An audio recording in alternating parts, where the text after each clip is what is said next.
Bendito seja Deus que nos chamou para louvor da sua glória. Eu cumprimento a todos com a doce paz do nosso Senhor e Salvador Jesus.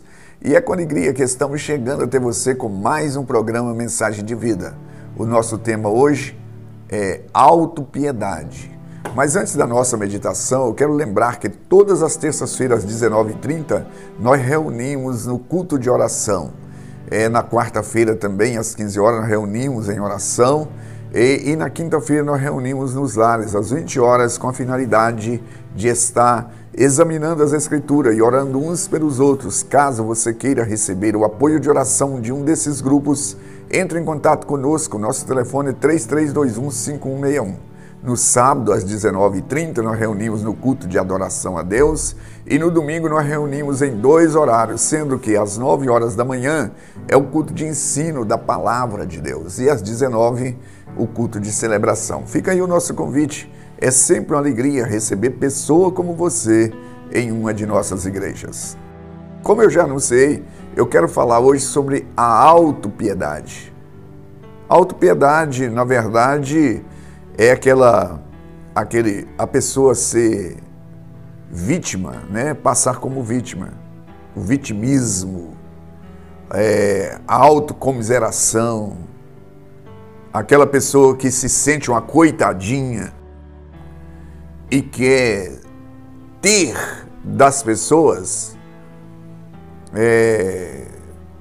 o sentimento, né, de que ela é incapaz. Isto é um pecado, como matar, como roubar, como adultério, como a mentira, como qualquer outro pecado do engano. E às vezes isso está muito forte dentro das próprias igrejas, ou seja, no nosso próprio arraial, onde as pessoas às vezes não se dão conta de que isto é um pecado. E se tem uma coisa que Deus abomina e que Deus não quer que nós nos sentimos como um coitadinho, como um qualquer, até pelo fato de que o Deus eterno, Ele nos deu capacidade, Ele nos deu condição de sobressair, de vencer, de transpor os obstáculos. E quando essa autopiedade, a pessoa tem esse sentimento de autopiedade, que ele é um coitado, isso contraria os princípios de Deus. O próprio Jesus, ele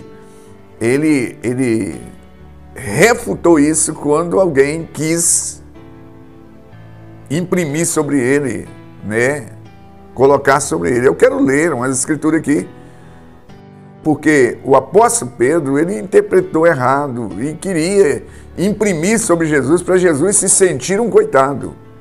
Jesus, na verdade, ele nunca sentiu um coitado. Ele foi para a cruz, ele enfrentou a cruz.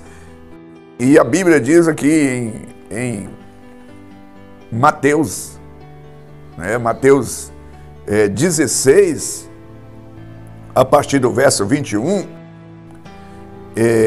Pedro queria que Jesus sentisse um coitado. Você não merece isso, Jesus. Ouça o que eu vou ler, capítulo 16, verso 21 de Mateus. Desde esse tempo, começou Jesus Cristo a mostrar aos seus discípulos que lhe era necessário seguir para Jerusalém, sofrer muitas coisas dos anciões, dos principais sacerdotes e dos escribas, e ser morto e ressuscitado no terceiro dia. E Pedro, chamando-o à parte, começou a reprová-lo, dizendo: tem compaixão de ti, Senhor. Isto de modo algum te acontecerá. Mas Jesus, voltando, disse a Pedro: arreda, Satanás, tu és para mim pedra de tropeço, porque não cogita as coisas de Deus, e sim das coisas dos homens. Veja bem que coisa tremenda aqui, essas escrituras reveladoras.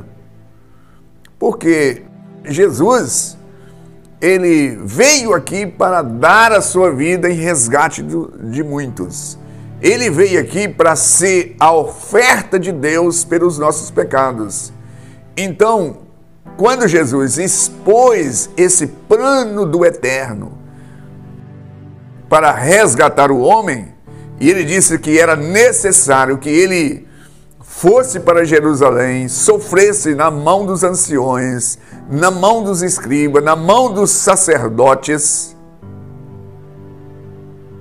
e ser morto, e ressuscitar ao terceiro dia. Pedro disse: não, coitadinho, o senhor não merece isso. O senhor não merece isso. Chamou Jesus à parte e disse: desiste dessa ideia. Para que o senhor vai sofrer dessa maneira? O senhor não precisa disso. Jesus detectou e dizendo: olha, você sai fora, Satanás, porque você cogita as coisas de homem, não de Deus. Agora vamos pensar sobre isso, porque quantas pessoas, porque ela é designada numa missão de Deus, para fazer as coisas que Deus designou, e ela então começa a murmurar, a reclamar, e quer que as pessoas o tenham como um coitado. Ah, você está sofrendo demais para fazer a obra de Deus. Não precisa disso para fazer a obra de Deus. E quem é que faz que é uma tentação nesse aspecto? É justamente aquelas pessoas mais próximas. Justamente, às vezes, aos parentes.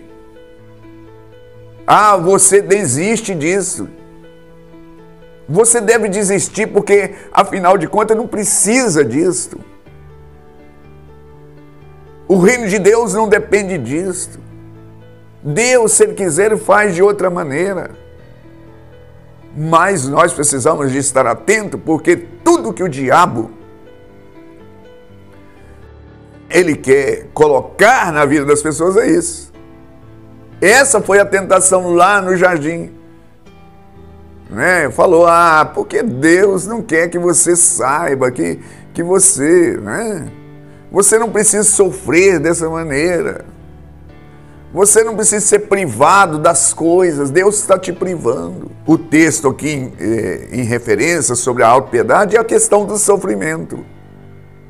Quantas pessoas falam assim: ele está sempre reclamando, eu fiz isto e me custou isso. Ele começa a dar aquele relatório de que sofreu por causa da obra de Deus, que fez isso, as pessoas não reconheceram, as pessoas quer passar como uma vítima, parece que é só ele que sofre.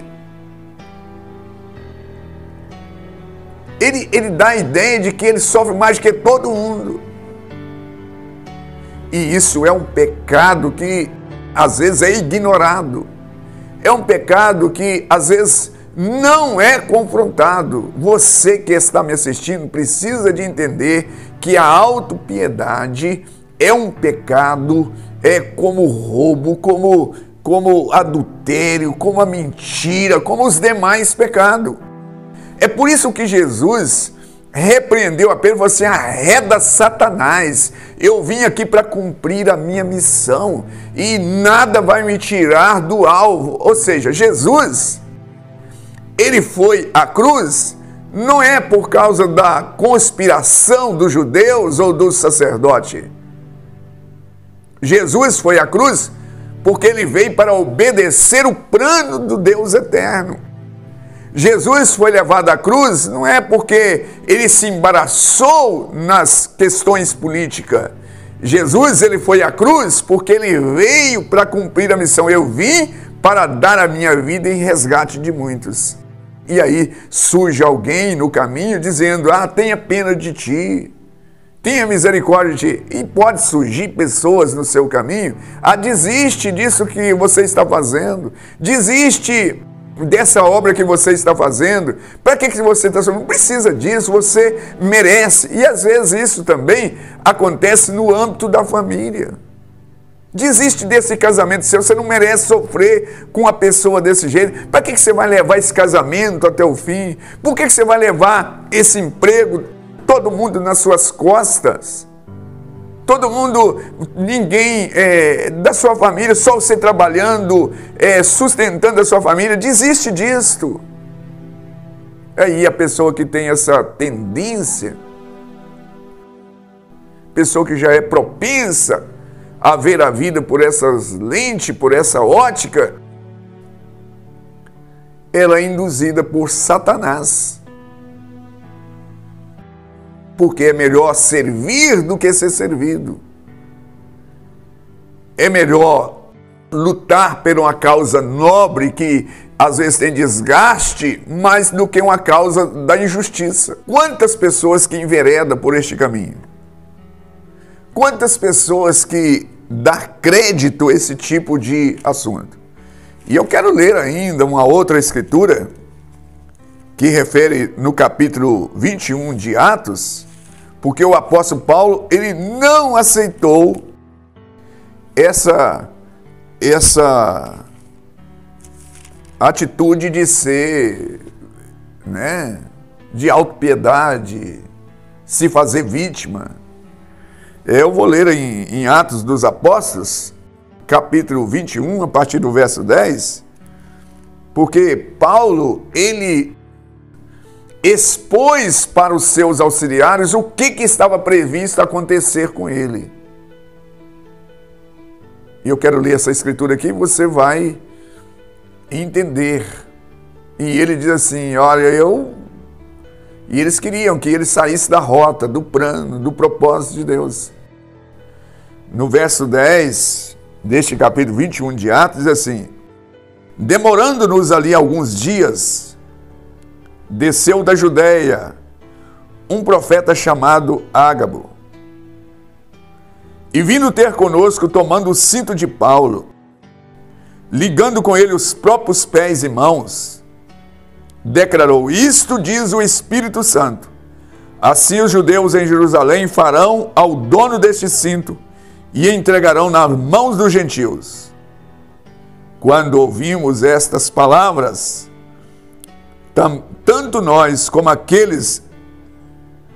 daquele lugar, rogamos a Paulo que não subisse a Jerusalém. Então ele respondeu, que fazeis chorando e quebrantando-me o coração? Pois eu estou pronto não só para ser preso, mas até para morrer em Jerusalém pelo nome do Senhor. Como porém não persuadimos conforme dissemos, faça-se a vontade do Senhor. Então Paulo, veio um profeta e diz assim, olha, você vai ser maltratada em Jerusalém. Você vai sofrer em Jerusalém. E quando os auxiliares de Paulo ouviram isso, eles choraram. Paulo levantou e deu uma bronca neles. Por que vocês estão querendo me sensibilizar com a lágrima de vocês? Por que vocês estão querendo me quebrantar com a lágrima de vocês? Eu não só estou pronto para sofrer pelo nome de Jesus, mas morrer pelo nome de Jesus. Ou seja, o apóstolo Paulo, ele não queria passar como vítima. Ele não queria ter esse espírito de autopiedade. Quantas pessoas que têm essa ideia? Olha, se Deus me designou... Agora, eu não estou falando aqui, fazendo uma defesa, apologia. Tem pessoas que têm prazer em sofrer, um masoquista, coisa assim. Estou falando assim, se Deus, é o que diz lá em Filipenses 1:29, que tem pessoas que não só deu elas o direito de crer em Jesus, mas também sofrer por causa do Evangelho. Então, se a pessoa está murmurando, ela tem que fazer uma autoavaliação. Será que realmente ela foi chamada para tal obra? Porque ela precisa, se é que ela foi chamada, ela precisa seguir com resignação e glorificar o nome do Senhor, ainda que ela venha morrer por causa do Evangelho. Mas há pessoas, eu estou falando aqui de autopiedade, não é só no âmbito espiritual. Tem pessoa que é autopiedade, tudo na casa dele, ele acha que ele é um coitadinho. Ele quer passar como um coitadinho. Ah, eu sofro mais do que todo mundo. E ele se acha que só ele que sofre. Ele não vê que há pessoas que estão sofrendo mais do que ele. E esse sentimento é maligno. Um sentimento maligno. Porque o Senhor quer que nós cumpramos a nossa missão. Tal qual o apóstolo Paulo, ele escreveu a Timóteo. Eu completei a minha carreira. Combati o bom combate. Guardei a fé. Então, nós precisamos de fazer uma autoavaliação, porque esse sentimento de autopiedade é demoníaco. E Jesus falou assim, arreda Satanás, porque a mim cumpre fazer o que me foi designado. E eu quero orar e desafiar a você. Espanta agora, expulsa esse espírito de autocomiseração, esse espírito de vitimismo, e ora a Deus para que Deus te dê espírito de ousadia para enfrentar os desafios da vida, sobretudo glorificando o nome do nosso Deus. Pai Santo, eu me dirijo a Ti em oração, rogando por estes que estão nos assistindo nesse instante, que o Senhor possa, meu Deus, libertar essas pessoas desse espírito, desse sentimento de autopiedade, e o Senhor os revista de ousadia espiritual para enfrentar os desafios às quais o Senhor nos mostrou o caminho, que o Senhor enfrentou, e assim também nós queremos andar nas pisadas do nosso Mestre, o nosso Senhor e Salvador Jesus. E é no nome de Jesus que eu me dirijo a Ti, ó Pai. Em nome de Jesus. Graças a Deus. Graças a Deus. Estamos chegando ao final de mais um programa. Eu aguardo você no próximo. Igreja Batista Renascer, uma mensagem de vida.